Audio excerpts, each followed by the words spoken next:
Φίλοι και φίλες, γεια σας και καλώς ήρθατε στο τρίτο και τελευταίο μέρος του Εξερευνώντας την Κέρκυρα. Στο σημερινό επεισόδιο θα σας δείξουμε κυρίως τα γνωστά εντός εισαγωγικών μέρη της Κέρκυρας, αλλά και άγνωστα. Θα κάνουμε περιήγηση στο επιβλητικό Αχίλιον, θα περπατήσουμε στη Σπιανάδα, επίσης θα περπατήσουμε στο νούμερο 1 προορισμό στην Κέρκυρα, το Ποντικονήσι και άλλα. Μείνετε λοιπόν μαζί μας αυτή τη μία ώρα και καλή σας διασκέδαση.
Λοιπόν, ανεβήκαμε πάλι στα ψηλά. Όχι στα 906 μέτρα του Παντοκράτορα, στα 270 μέτρα στην περιοχή του Πέλεκα βρίσκεται το παρατηρητήριο Κάιζερ του Γουλιέλμου του Δεύτερου. Εδώ έρχονταν ο Κάιζερ για να ηρεμήσει και να χαλαρώσει με αυτή την υπέροχη θέα που θα δείτε τώρα.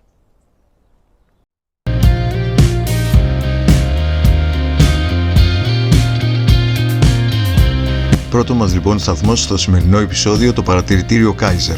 Βρίσκεται στον Πέλεκα 12,5 χιλιόμετρα από το κέντρο και φτάνετε σε περίπου 25 λεπτά. Καλύτερα όταν φτάσετε στον Πέλεκα να ρωτήσετε πού ακριβώς είναι, γιατί το δικό μου GPS έδειχνε ότι ήθελε, οπότε προσοχή.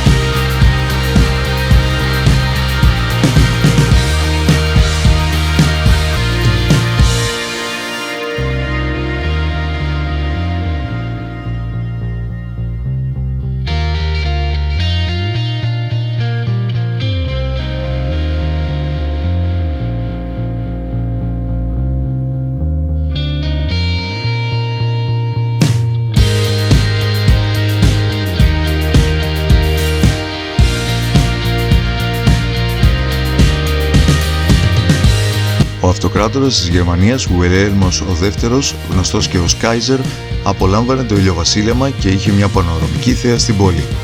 Με τα κιάλια μπορείτε να τα φέρετε όλα πιο κοντά, αλλά δουλεύει μόνο ένας φακός. Η χρήση του είναι δωρεάν, όπως και η είσοδο. Στο παρατηρητήριο Κάιζερ μπορείτε να πάτε ό,τι ώρα θέλετε.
Νότια της Σπιανάδας, απέναντι από την Ιόνιος Ακαδημία, βρίσκεται ο Αδριάντας του Καποδίστρια, πρώτου κυβερνήτη της Ελλάδος.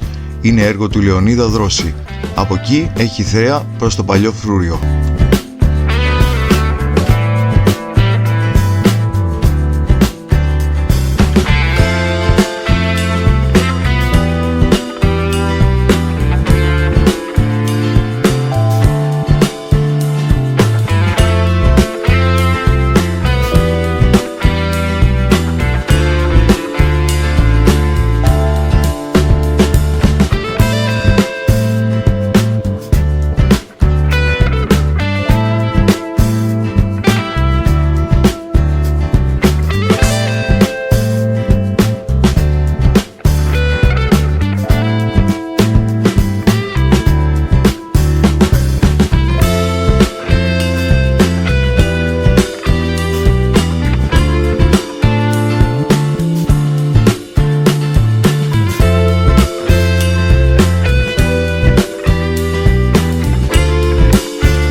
Σπιανάδα, η πιο μεγάλη πλατεία της Ελλάδος και όλων των Βαλκανίων. Έχει έκταση 42.000 τετραγωνικά μέτρα με περίμετρο περίπου 950 μέτρων ανάμεσα από το παλιό Φρούριο και την παλιά πόλη, με τα καντούνια της να οδηγούν κάθετα προς αυτήν. Το όνομα Σπιανάδα δόθηκε από το ιταλικό ρήμα spianare, που σημαίνει ισοπεδώνω, γιατί μεγάλο κομμάτι της πόλης ισοπεδώθηκε για να δημιουργηθεί η πλατεία αυτή. Το συντριβάνι της Σπιανάδας, η πηγάδι του Βαγιανού, για τους ντόπιους αποτελεί δωρεά του Μικρασιάτη ιατρού και ευεργέτη Γεωργίου Βαγιανού από το εικόνιο της Μικράς Ασίας. Το Λιστόν, δίπλα στη Σπιανάδα, που είχαμε δει στο πρώτο επεισόδιο, πήρε το όνομά του από τη λέξη λίστα. Επί ενετοκρατίας, μόνο όσοι ήταν στη βίβλο λίστα των ευγενών, Λιμπροντόρο, μπορούσαν να κάνουν περίπατους εδώ. Τα καφέ εστιατόρια του Λιστόν είναι σήμερα σημείο συνάντησης για τους περισσότερους ντόπιους και επισκέπτες.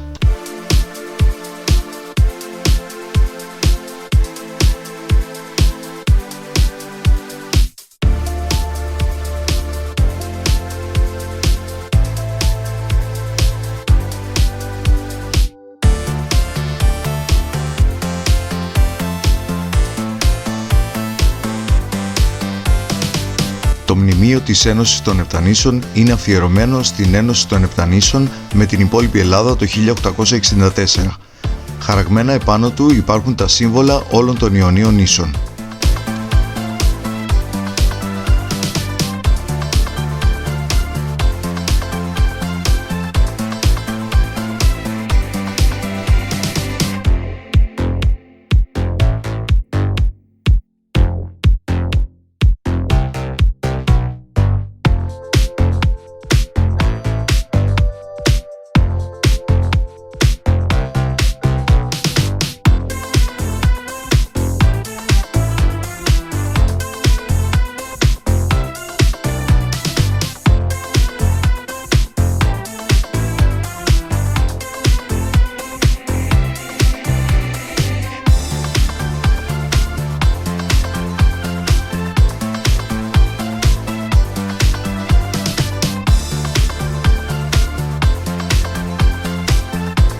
Στην πλατεία Ενώσεως με το πάλκο «Η Κιόσκη» τελείται το Πάσχα, η αναστάσιμη λειτουργία και δίνονται συναυλίες από τις φιλαρμονικές.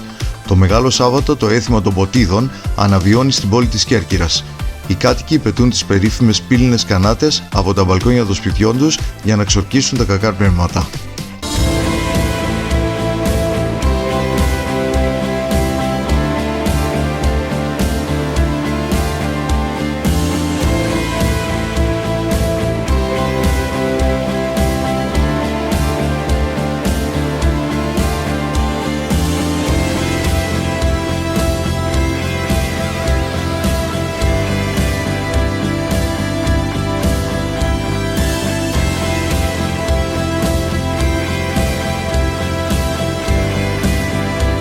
Το περιστήριο του Μάινλαντ, στο νότιο άκρο της Σπιανάδας, είναι ένα κυκλικό ιωνικό μνημείο που ανεγέρθηκε προς τιμήν του πρώτου Άγγλου αρμοστή Τόμας Μάινλαντ 1816-1824, έστω και αν η ότι ήταν μία από τις σκληρότερες για τα Επτάνησα.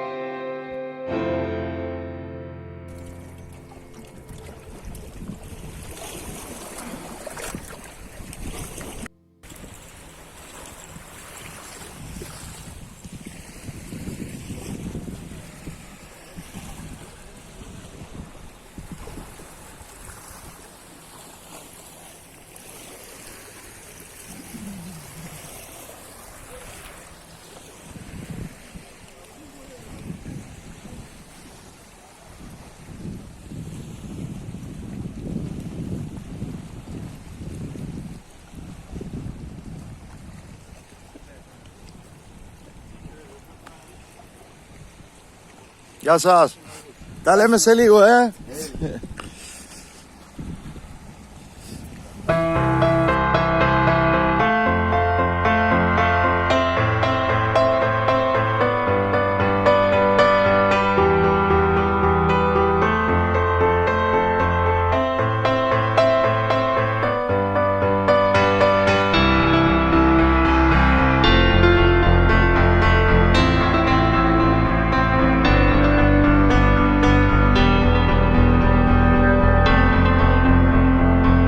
Στην περιοχή Κανόνη, από την κάτω μεριά, βρίσκεται η γραφικότατη Παναγία των Βλαχερνών, κορυφαίο αξιοθέατο της Κέρκυρας και σήμα κατά τεθέν μαζί με το Ποντικονήσι.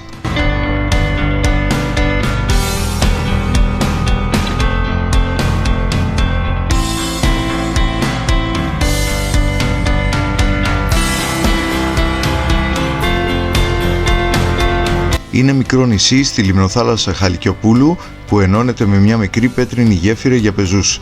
Εκεί δένουν και διάφορα καΐκια και καραβάκια και ένα από αυτά θα μας περάσει απέναντι στο Ποντικονήσι αργότερα.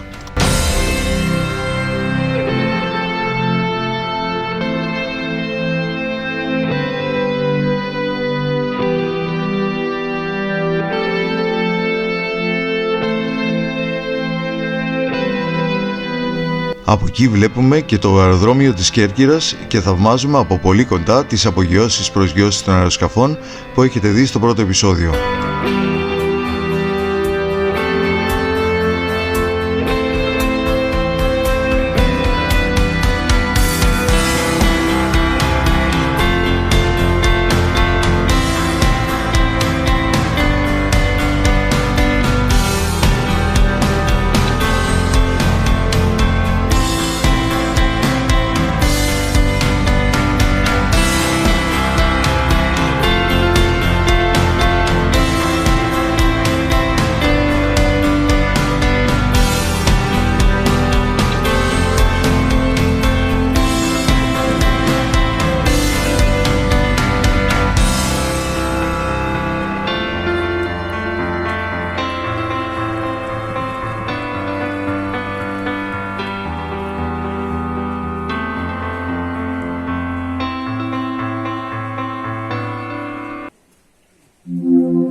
Η Παναγία των Βλαχερνών λέγεται ότι χτίστηκε το 17ο αιώνα.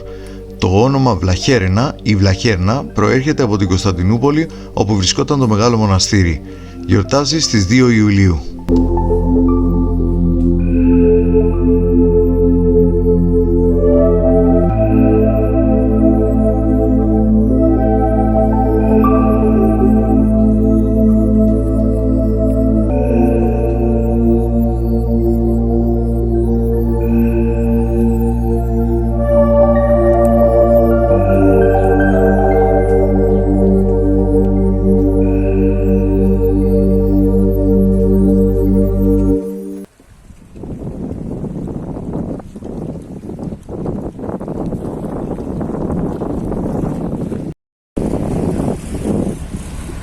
Γεια σας.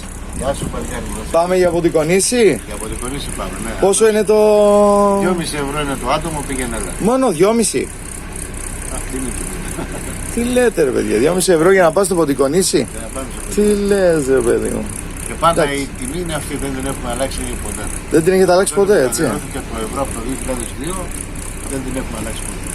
Εντάξει, υπάρχει μια στενότητα για όλους μας, για όλο το κοσμάκι. Σίγουρα, απλά. Τον απλό κοσμάκι δουλεύουμε και εμείς, όπως είμαστε και εμείς. συνεργάτες. Σωστά. Όλους Σωστά, ο σωστά. πλούσιος έχει το δικό του κότερο και Αυτό είναι σίγουρο, έτσι, δεν το συζητάμε, έτσι είναι, καλά, όπως το λέτε, εντάξει, μάλιστα. Άμα Ωραία. Ναι, περνάω, ευχαριστώ. Οκ.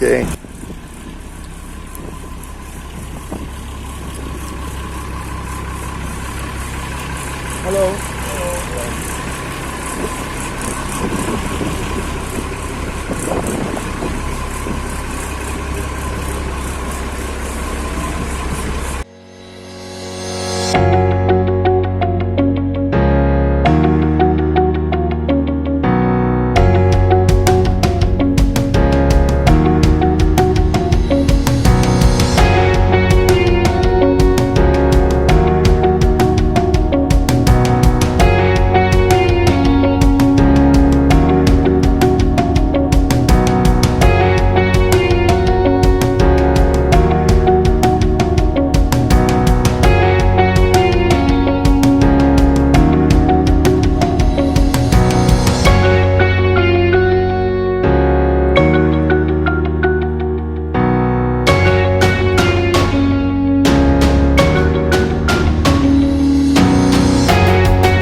Να είμαστε λοιπόν, επιβιβαστήκαμε στο καραβάκι και απολαμβάνουμε εν πλώ τη διαδρομή μας μέχρι το περιβόητο Ποντικονήσι.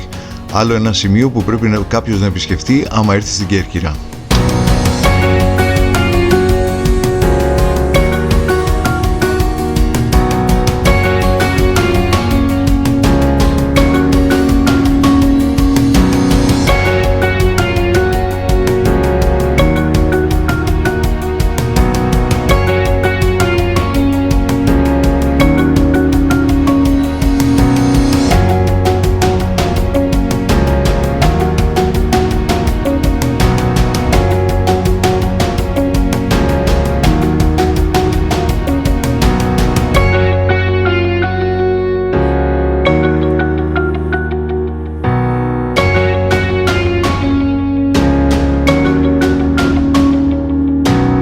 Το Ποντικονήσι είναι το πρώτο τοπίο που βλέπουμε πλησιάζοντας με αεροπλάνο την Κέρκυρα και μετά την Παναγία των Βλαχερνών.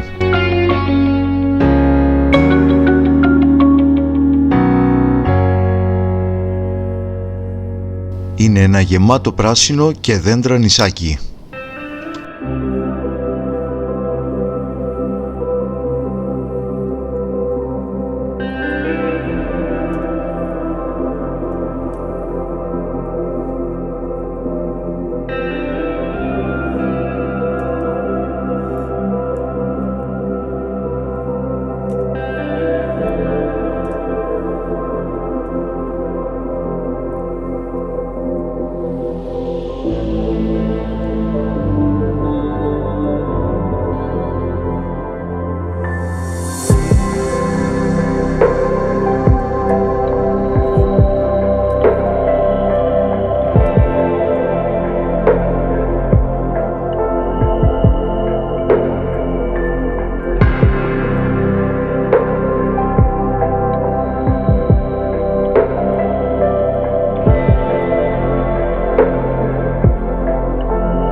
Να είμαστε λοιπόν, φτάσαμε στο Ποντικονήσι, πήραμε καραβάκι, 2,5 ευρώ μόνο, πας γυρίζεις, φτάνεις στο Ποντικονήσι, ένα landmark θα έλεγα της Κέρκυρας. Έχει καφενεδάκι, να πιεις τον καφέ σου, το αναψυκτικό σου, να δροσιστείς, έχει και την εκκλησία, θα στα δείξω όλα αυτά ευθύς αμέσως.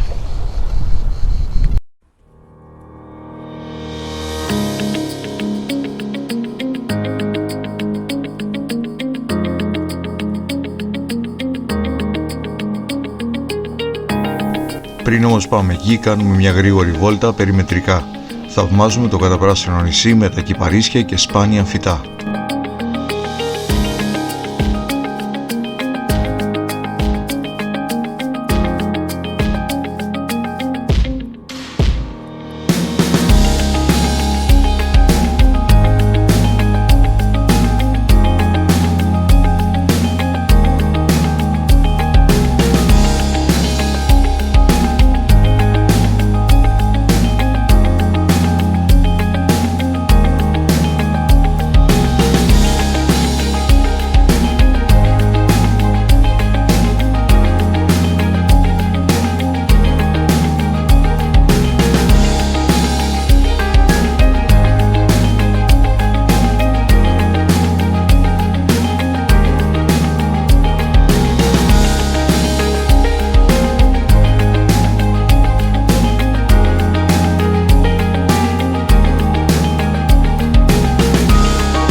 Για το από πού πήρε το όνομα υπάρχουν κάποιες αναφορές. Λένε ότι το πήρε από το μέγεθος και το σχήμα του νησιού, όπως φαίνεται από ψηλά, που μοιάζει, λένε, με μικρό ζώο.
Στη μυθολογία τώρα, ο Όμηρος στην Οδύσσεια αναφέρει ότι ο θεός Ποσειδώνας είδε το καράβι που έδωσαν στον Οδυσσέα οι Φέακες και η οργή του μετέτρεψε το καράβι σε βράχο για να μην γυρίσει στην πατρίδα του την Ιθάκη.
Κατά τα χρόνια της βασιλείας του Όθωνα, στο Ποντικονήσι κτίστηκε μοναστήρι με εκκλησία αφιερωμένη στη μεταμόρφωση του Σωτήρος. Το βυζαντινό παρεκκλήσι που βρίσκεται στην κορυφή του νησιού περιλαμβάνει τις αναμνηστικές πλάκες που υπενθυμίζουν την επίσκεψη της αυτοκράτηρας Ελισάβετ της Αυστρίας και του αρχιδούκα Ροδόλφου το 1800. Το εκκλησάκι γιορτάζει στις 6 Αυγούστου.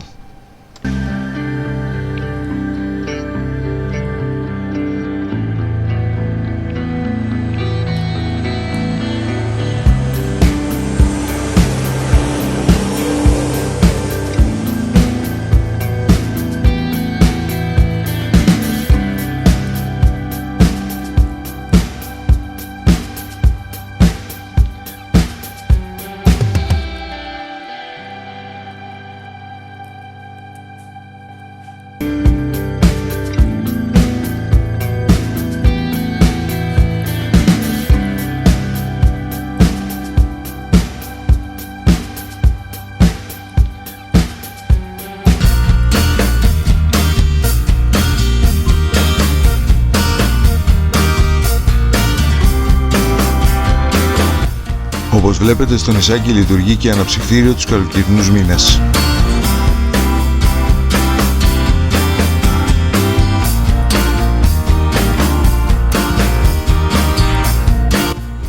Όσο τώρα για τον χρόνο που μπορείς να είσαι εκεί, ευχάριστα νέα. Μπορείς να κάτσεις εκεί όση ώρα θες χωρίς άγχος. Πώς να φύγεις από εκεί? Πολύ απλά. Μόλις πας στην αποβάθρα, σε βλέπει ο καπετάνιος από απέναντι και έρχεται. Τόσο απλά. Δεν υπάρχει κανένας περιορισμός χρόνου. Είδα μια κυρία εκεί που είχε πάει και έκανε με την ησυχία της ηλιοθεραπεία όση ώρα ήθελε. Αυτά που σας λέω ισχύουν τουλάχιστον για το φθινόπωρο.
Ευχαριστώ καπετάνιο.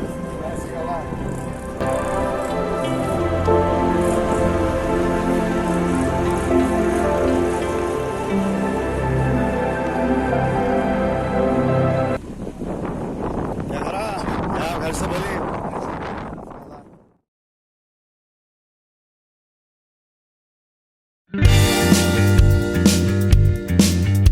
Τώρα θα σας ταξιδεύσουμε πίσω στον χρόνο σε μια άλλη εποχή.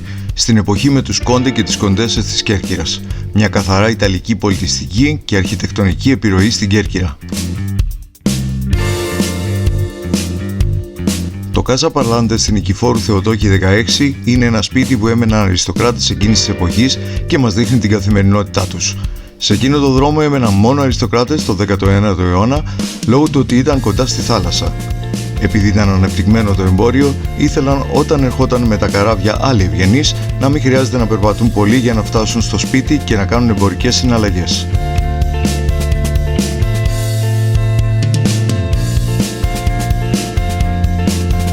Έχει κινούμενες φιγούρες ρομποτικής τεχνολογίας που κάνει την εμπειρία μας ακόμα πιο μαγευτική.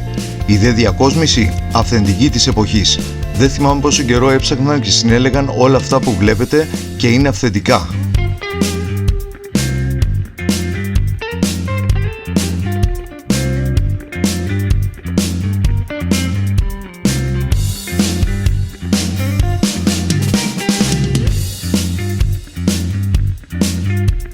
Η μυρωδιά των επίπλων, η υποδοχή, η τραπεζαρία, το σαλόνι, το μαγειριό με τη μαγείρισα, οι υπηρέτες, η δασκάλα που μαθαίνει στα παιδιά μουσική, η γιαγιά, ο κόντε Σπύρος, ο αρχηγός της οικογένειας, να διαβάσει εφημερίδα, το μπάνιο, το κελάρι.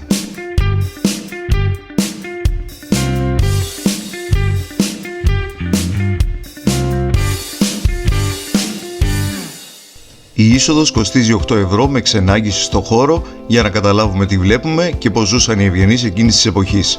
Μας κερνάνε γελικέρ. Κατά τη γνώμη μου αξίζει να κάνετε μια βόλτα από εκεί.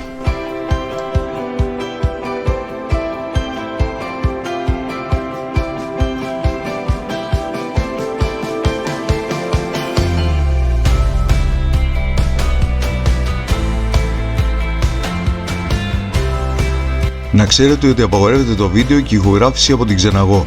Επιτρέπονται μόνο φωτογραφίες τις οποίες και σας δείχνουμε.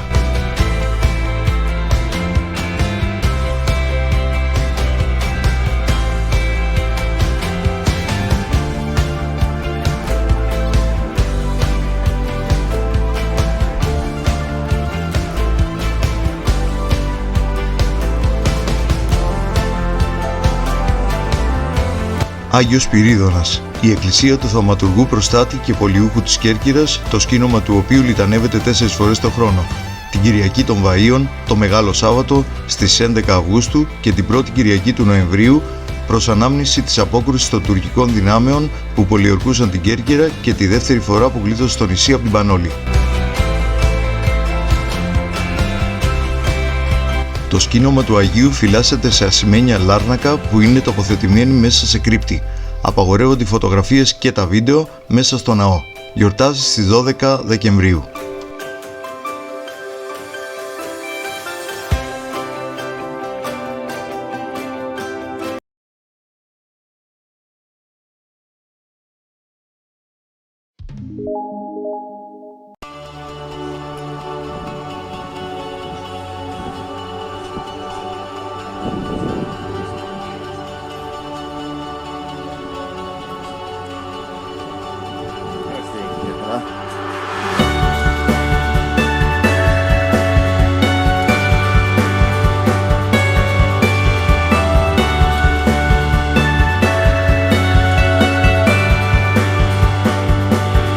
Δέκα χιλιόμετρα από την πόλη της Κέρκυρας, στο χωριό Γαστούρι, βρίσκεται το Αχίλιον, μία από τις γνωστότερες βασιλικές επαύλεις της Ευρώπης.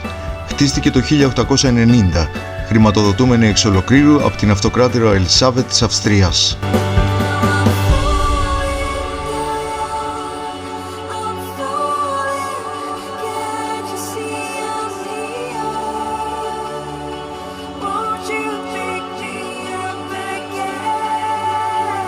Η Ελισάβετ έπασχε από φυματίωση. Ο γιατρός της, Dr. Σόντα, μετά από μια επιδείνωση της νόσου, τη συνέστησε να φύγει από το υγρό κλίμα της Βιέννης και να εγκαταστηθεί στην Κέρκυρα. Το κλίμα της Κέρκυρας πράγματι τη βοήθησε. Η θλιμμένη βασίλισσα Σίση, όπως έγινε γνωστή λόγω της θλίψης της από τις τραγικές απώλειες που είχε η οικογένειά της, πήγε εν τέλει στην Κέρκυρα. Στην είσοδο υπάρχουν αγάλματα του Δία και της Ήρας, ένα πορτρέτο της αυτοκράτορας Σίση στα δεξιά και ένα μαρμάρινο τζάκι στα αριστερά.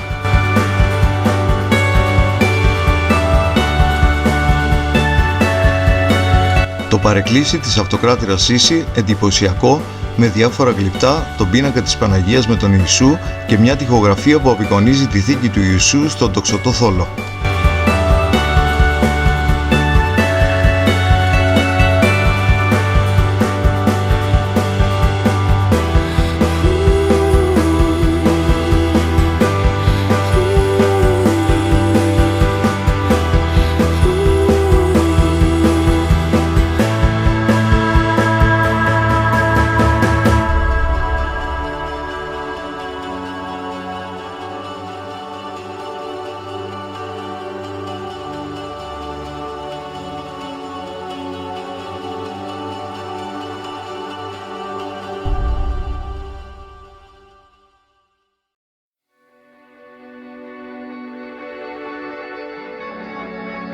Στην αίθουσα του επόμενου ιδιοκτήτη Kaiser υπάρχουν πολλά προσωπικά του αντικείμενα, προσωπογραφίες και θαλασσογραφίες, το γραφείο του, έγγραφα, μετάλλια και φωτογραφίες.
Στην αίθουσα της Ελισάβεθ υπάρχουν έπιπλα και αντικείμενα που προέρχονται από το υπνοδωμάτιό της, όπως επίσης και ένας πίνακας που απεικονίζει τον Οδυσσέα και την Αυσικά στο νησί των Φεάκων.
Λόγω της μεγάλης της αγάπης για τον Ομηρικό Αχιλλέα έδωσε το όνομα αυτό στο ανάκτορο. Το Αχίλιον διακοσμήθηκε από την Ελισάβεθ σύμφωνα με την αγάπη της για την αρχαία Ελλάδα. Έτσι, μέσα και έξω από το κτίριο υπάρχουν αγάλματα αρχαίων φιλοσόφων, μυθικών ηρώων και αρχαίων θεών. Το 1898 δολοφονήθηκε και το Αχίλιον έμεινε ακατοίκητο για 9 χρόνια.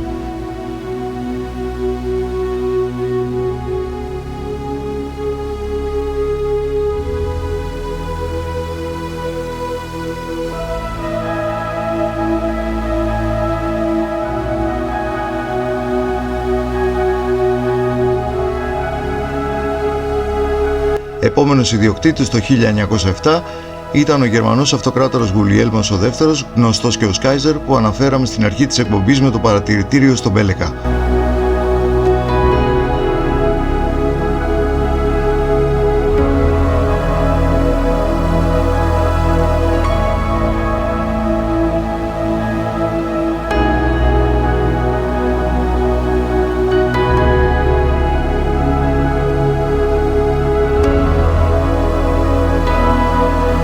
Ο Kaiser προχώρησε σε διάφορες αλλαγές και προσθήκες στο ανάκτορο.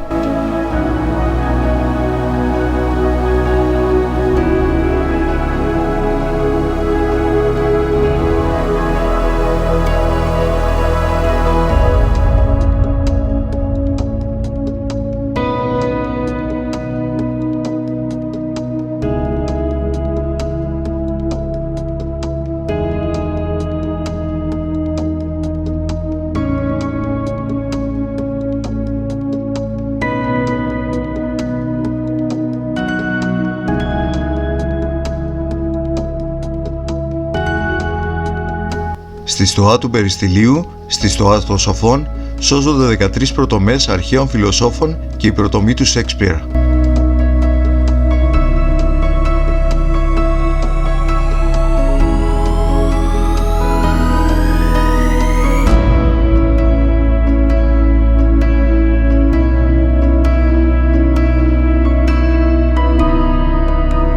Στο περιστήλιο του Αχίλιου δεσπόζουν τα 9 μαρμάρινα αγάλματα των Μουσών, τα οποία συνοδεύονται από το άγαλμα του Απόλλωνα, τις 3 Χάριτες και το άγαλμα του φτερωτού Ερμή.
Μέσα στην κορυφή της κεντρικής σκάλας προς τον πρώτο όροφο υπάρχει η τεράστια ελαιογραφία που απεικονίζει τον Αχιλλέα να σέρνει το πτώμα του Έκτορα με το άρμα του. Ο πίνακας είναι πραγματικά εντυπωσιακός. Φιλοτεχνήθηκε από τον αυστριακό ζωγράφο Franz Matz το 1892.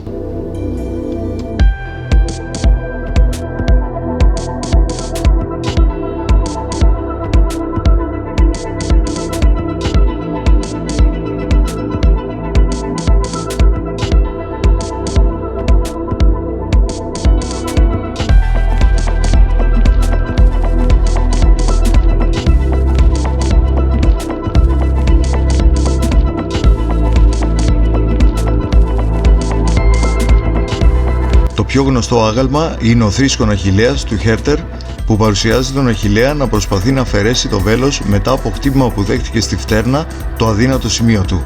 Το άγαλμα φτιάχτηκε το 1884.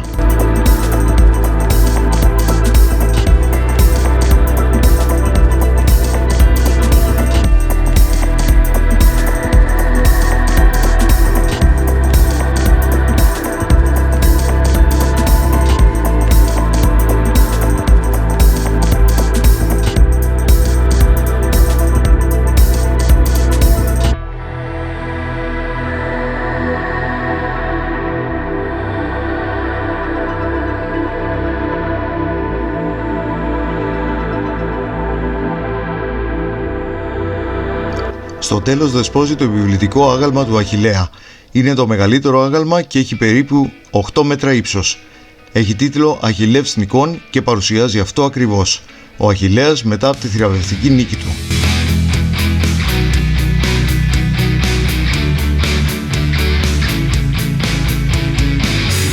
Το Αχίλιον λειτουργεί τις καθημερινές από τις 8 το πρωί μέχρι τις 7 το απόγευμα και Σαββατοκύριακα και Αργίες από τις 8 το πρωί μέχρι τις 2.30 το απόγευμα.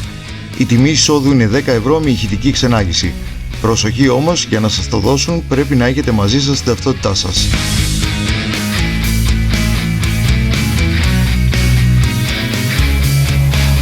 Το ιστορικό κέντρο της πόλης της Κέρκυρας οριοθετείται από 2 φρούρια. Στα ανατολικά το παλιό φρούριο και στα δυτικά το νέο φρούριο. Στο παρελθόν τα 2 φρούρια ενώνονταν από τείχη που περιέκλειαν την κατοικημένη περιοχή. Εδώ βλέπουμε το νέο φρούριο.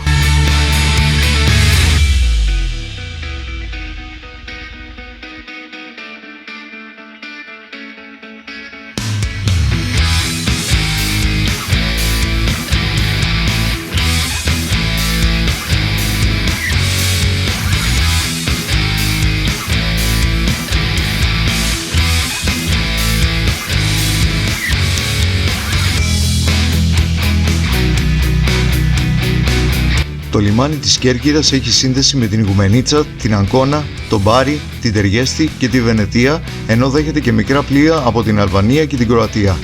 Οι εταιρείες που λειτουργούν στην Κέρκυρα για Ιταλία είναι η ANEC, η Blue Star Ferries και η Minoan Lines. Το ταξίδι με το πλοίο από Ιγουμενίτσα για Κέρκυρα διαρκεί 1 με 1,5 ώρα αναλόγως στο σκάφος και την ακτοπλοϊκή εταιρεία. Η απόσταση είναι 17 ναυτικά μίλια, 32 χιλιόμετρα. Από Αθήνα Ιγουμενίτσα με λεωφορείο έχει διάρκεια 6,5 ώρες.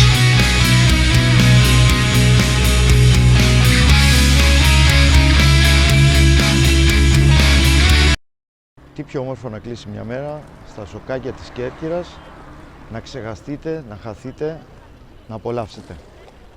Πάμε λοιπόν να τα δούμε.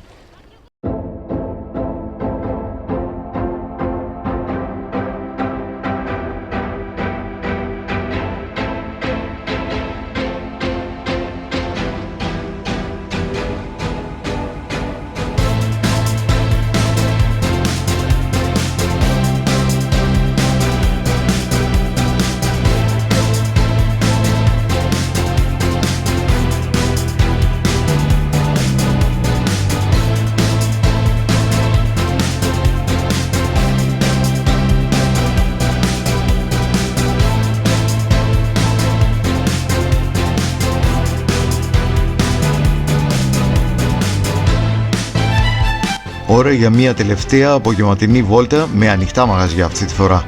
Το Σούρουπο, μια βόλτα εδώ δεν πρέπει να λείπει από την οργάνωση του ταξιδιού σας στην Κέρκυρα.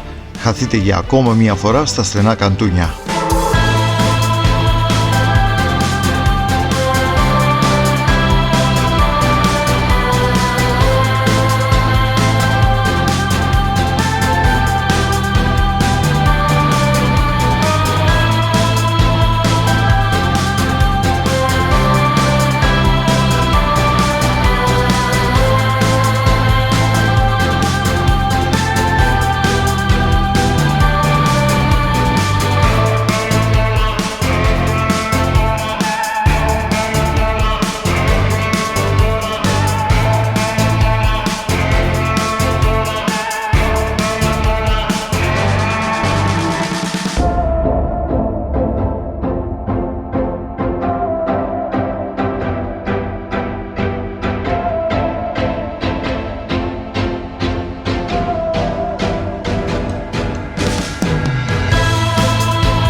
Ώρα να αποχαιρετήσουμε το όμορφο νησί των Φεάκων.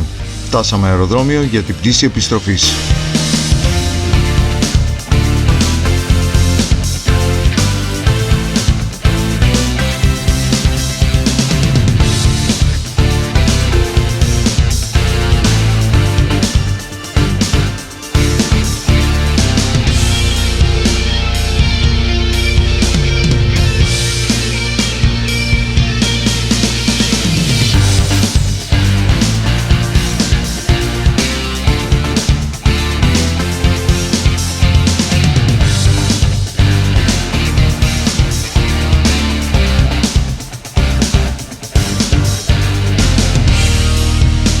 Στην επιστροφή από Αθήνα γυρίσαμε με Aegean πρώτη θέση.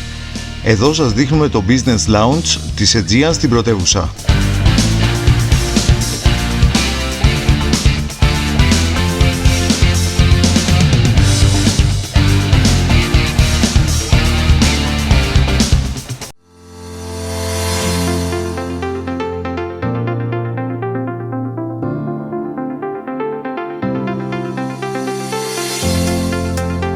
Και κάπου εδώ τελειώνει και το τελευταίο μέρος του Εξερευνώντας την Κέρκυρα.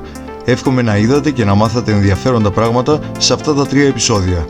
Ραντεβού στο επόμενο επεισόδιο. Γεια σας!